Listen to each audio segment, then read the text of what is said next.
Hi guys, welcome to my presentation. I'm doing my presentation over the website VoiceThread.com. Before we start, let's learn a little bit more about who I am. My name is Brant Rosenberger.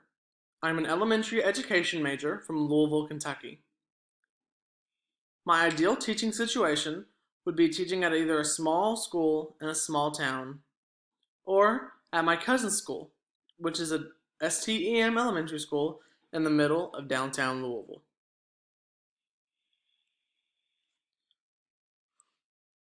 You might be wondering what VoiceThread is.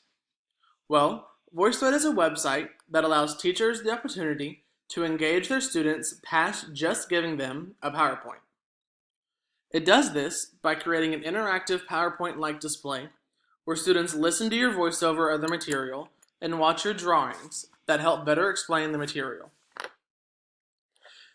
This allows you to integrate technology in a way that students are comfortable with. The top picture over here is a picture of what it looks like when you first go on to VoiceThread.com. The bottom picture is what it looks like when you actually create an account and load in some of your own material. You can see here that to practice and get to know what VoiceThread was about, I loaded in this actual presentation and messed around with it inside VoiceThread. Some of the cool features of VoiceThread are that it already has some completed presentations for your convenience. Now, those aren't the most intriguing presentations, but if you're short on time, they're definitely something good to look into. VoiceThread is also free, making it a very good tool for teachers from schools with less funding and teachers in general. VoiceThread also allows the presenter the option to make the presentation as interactive as they want. It's very user-friendly. Like, you can even load in PowerPoints you've already created in Microsoft PowerPoint and simply do a voiceover on it. VoiceThread also allows the viewer to keep notes on a slide so that they can return to it later. The pictures over here, the top one is what it looks like when you want to add media. So when you click on that, you get the second picture, which asks you where you want to load the media in from. For me, I clicked my computer and it took me to my documents. From there, I clicked this PowerPoint, loaded it in, and the bottom picture is what it looked like once it got there.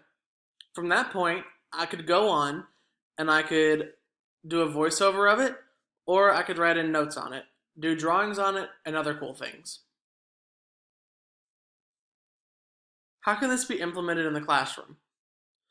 VoiceThread works well when every 2 or 3 students have personal technology. It would work even better if there was one-to-one technology, but that's usually not the case. VoiceThread is very easy to use and can be used by anyone. Because of its nature, the only way to adjust VoiceThread on a per-student basis would be to adjust the number of students working on each tablet.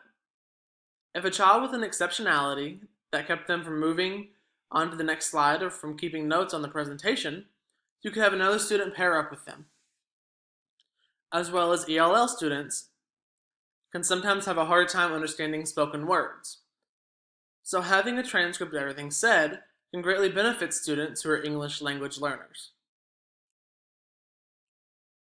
Here's my rubric, and I hope you all have a great day.